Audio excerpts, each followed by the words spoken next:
Assalaamu calaykum.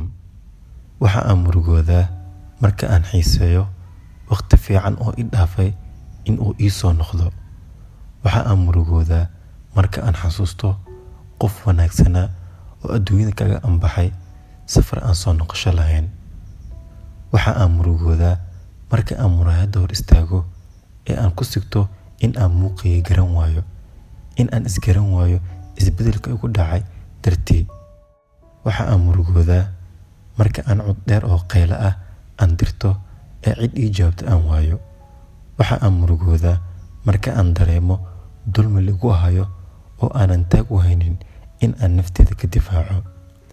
Waxa aan murugoodaa marka aan jacaylka dartii ugu tanaasulo waxyaabo badan oo ay nafteeda u baahnayd.